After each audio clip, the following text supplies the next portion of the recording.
sabilillahi amwat. Jangan kau katakan pejuang yang meninggal itu mati. Bal ahya, mereka hidup. Walakin la tash'urun, kamu yang tak dapat merasakan kehidupan mereka.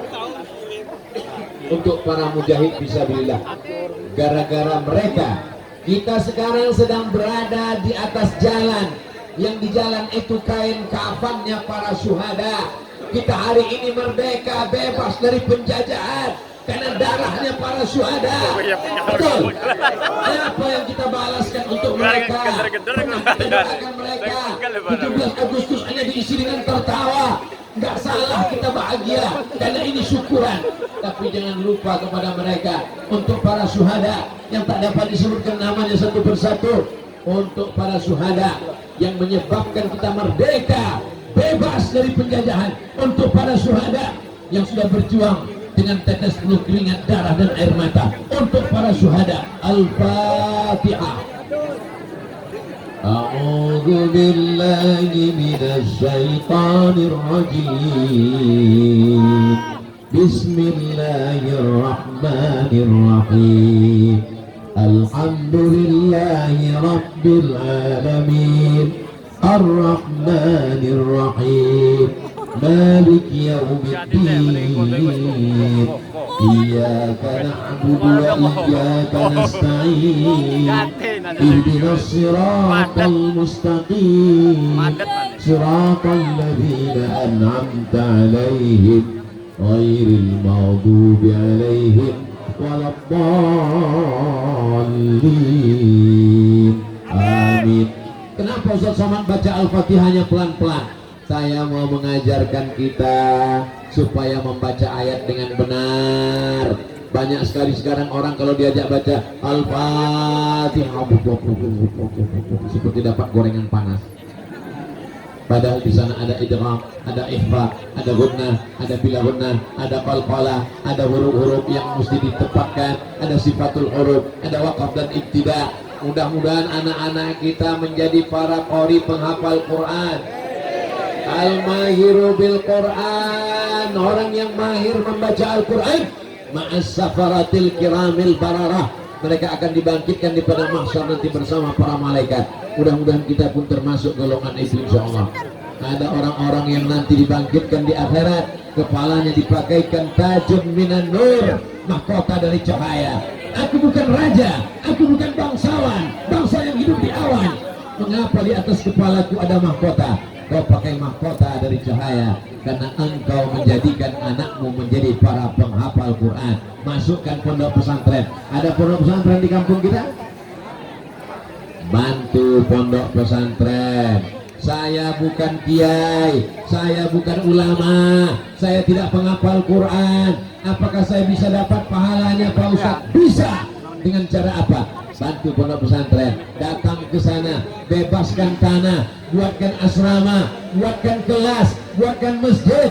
Kalau belum bisa bangunkan semua, bangunkan sebagian. 2-3 sak semen, batu bata dan kerikil. Anak-anak akan membaca Quran pagi, petang, siang dan malam. Mereka akan belajar nahwu sorof, baca kitab kuning. Mereka akan menjadi para alim ulama. Mereka mengajar Quran, mengajar bahasa Arab. Pahalanya mengalir kepada kita. Hadiahkan kepada almarhum ayah, almarhumah ibu.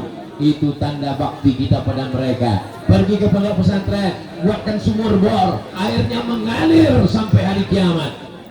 Subuh, zuhur, asar, maghrib, isya, tahajud, duha, qiyamul lail, witir, dipakai airnya untuk mandi, minum dan berwudu. Pahalanya mengalir. Datang saat bertanya, ya Rasulullah, ummi matat, ibu saya sudah mati, apa atas sedekah anha? Kalau saya bersedekah, apakah pahalanya sampai? Kata Nabi, tasaddaq, bersedekahlah. Ayu sedekatu afdal, apa sedekah yang paling afdal? Saqil ma, memberikan sumur bor. Lalu saat langsung membawa cangkol, dia gali gurun pasir, membuat sumur, dia wakafkan fisabilillah. Inilah yang diantara dapat menolong di hadapan Allah Subhanahu wa Ta'ala. Jangan sampai kita berkata kita merdeka. Apakah kita sudah merdeka? Apakah kita sudah merdeka? Apakah kita sudah merdeka? Dari penjajahan Belanda sudah. dari penjajahan Jepang sudah, tapi merdeka dari buta huruf Al-Quran belum. Masih ada 64% orang Indonesia yang tidak bisa baca Quran. Kalau Yasinan baca huruf Latin, orang baca Yasin, dia baca Yasin karena A-nya 2. Tapi dia sudah mau datang, itu sudah alhamdulillah. Jangan ejek saudara kita yang belum bisa ngaji. Dia sudah mau datang, itu sudah nikmat yang besar. Dia sudah mau hadir pengajian. Dia tidak disediakan pentas, dia tidak disediakan karpet, dia tidak disediakan tempat duduk. Dia berdiri. Saudaraku yang berdiri di sana, saudaraku yang berdiri di sana, jangan berkecil hati. Kenapa? Karena Ustaz Somad juga berdiri. Tadi Ustaz Somad disediakan kursi kalau saya duduk, sedang saya berdiri aja mereka nggak kelihatan. Apalagi kalau saya sampai duduk, maka saya berdiri di sini. Bapak berdiri, ibu berdiri, saya juga berdiri. Apa bedanya? Kalian berdiri cuma diam, saya berdiri sambil ngomong. Saudaraku yang dimuliakan Allah Subhanahu Wa Taala. Berapa lama Ustaz Somad ceramah? Ustaz Somad ceramah di mana-mana adil, nggak pernah lebih, nggak pernah kurang. 60 menit sesuai yang tertulis di botol 600 ml walaupun botolnya 2. Saudara yang dimuliakan Allah Subhanahu Wa Taala, apa yang kita lakukan hari ini, Masya Allah, tabarakallah. Biasanya Ustaz Abdul Somad kalau pengajian di mana-mana itu mereknya dibuang. Tolong mereknya dicopot.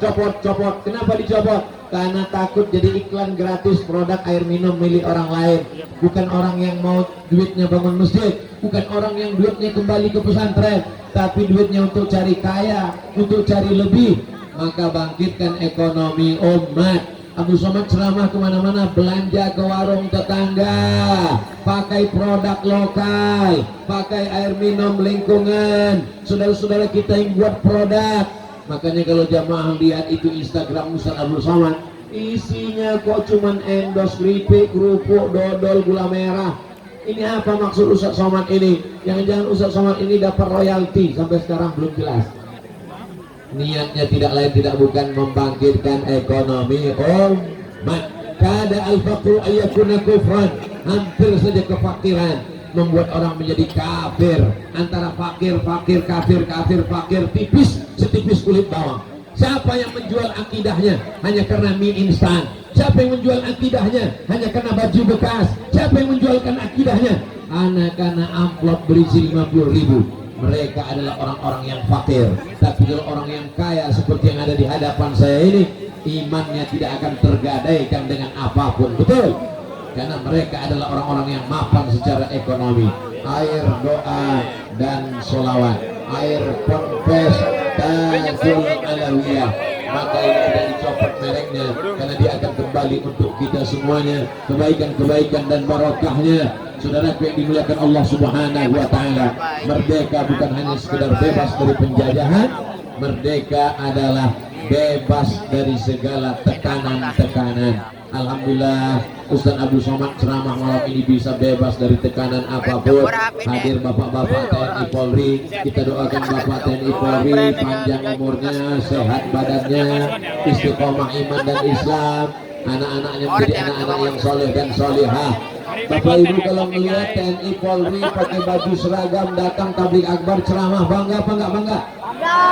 Hai Bapak TNI Polri, kalian nggak perlu ceramah, kalian nggak perlu jadi ustadz. Jadi ustadz ini berat, biar aku aja. Kalian cukup dengan seragam datang tabligh akbar, kalian cukup dengan seragam datang sholat berjamaah ke masjid. Kami sudah cukup bangga karena kami melihat saudara kami, walaupun mereka abdi negara, walaupun mereka PNS ASN, walaupun mereka dilebihkan rezekinya oleh Allah, kedudukannya tinggi, tapi mereka tetap menempelkan keningnya ke lantai menghadap Allah Subhanahu Wa Taala. Mudah-mudahan anak cucu kita sampai hari kiamat termasuk orang-orang yang mengabdikan ilmunya, nyawanya, hartanya, bendanya untuk agama, untuk nusa dan bangsa. Allahu Akbar. Dalam perjalanan hijrah tidak sama dengan Isra dan Mi'raj. Isra dan Mi'raj dari kota Makkah naik ke Palestina, terus ke Sidratul Muntaha. Tidak sampai sepertiga malam Nabi sudah pulang lagi. Perjalanannya perjalanan ilahi, perjalanan malaikat, tapi perjalanan hijrah dari kota Makkah ke Madinah, transit dulu di atas 3 malam. Hijrah itu dimulai dari hari Kamis, malam Jumat, malam Sabtu, malam Ahad. Setelah transit, kenapa mesti transit dulu? Ini namanya strategi. Jangan langsung langkahkan kaki. Jadi hijrah itu bukan langkahkan kaki bismillahirrahmanirrahim, la haula wala quwata illa billah. Itu bukan hijrah, itu namanya bunuh diri, guys. Hijrah itu adalah berstrategi. Nabi transit dulu di Jabal Fur 3 malam lamanya. Malam Jumat, malam Sabtu, malam Ahad, Ahad malam Senin, barulah Nabi bertolak. Lalu kemudian perjalanan Senin berangkat, Senin juga baru sampai di Kuba. Di Kuba nginap lagi 4 malam. Malam Selasa, malam Rabu, malam Kamis, malam Jumat. Hari Jumat baru sampai ke kota Al-Madinah Al-Munawwarah. Barulah disambut dengan sambutan yang luar biasa. Wala'al badru alaina min saniyatil wada wajaba syukru alaina mada'a lillahi da ayyuhal mab'utsu fina ji'ta bil amril muta' ji'ta syaraftal madinah marhaban ya khairada. Itulah enaknya kalau kita mengucapkan marhaban ini ramai-ramai, yang nggak hafal nggak ketahuan, karena tinggal gerak-gerakan mulut aja. Itu namanya marhaban lip sync. Ustaz Abdul Somad pun datang ke negeri ini disambut dengan marhaban. Apa arti marhaban? Marhaban artinya hati kami lapang. Kalau sudah hati lapang, maka semuanya keluar. Kalau sudah hati lapang, maka senyum pun tampak. Kalau sudah hati lapang, maka semuanya bahagia. Apakah Bapak Ibu bahagia malam ini? Walaupun nggak dapat tempat duduk? Apakah saudaraku semuanya bahagia malam ini? Kita bahagia bukan karena tempat duduk. Kita bahagia bukan karena bisa melihat Ustaz Abdul Somad. Kita bahagia karena masih dalam iman dan Islam. Wa qadimna ila ma amilu min amalin. Manusia itu nanti ketika menghadap Allah akan didatangkan amalnya. Ini anak yatim yang kau tolong, ini asrama yang kau bangun, ini fakir miskin yang kau bantu. Tapi begitu tidak ada iman, maka semua amalnya menjadi habaan manthura, seperti debu yang ditiup angin. Ambil tepung, ambil debu, letakkan ke tapak tangan, hembus kuat-kuat. Begitulah amalmu tak bermakna. Kenapa tidak bermakna?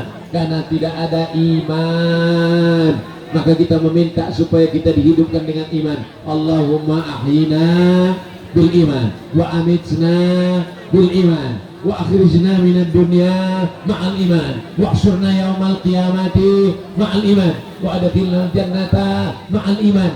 Karena manusia ini kalau tidak beriman sama dengan binatang, bahkan lebih hina daripada binatang.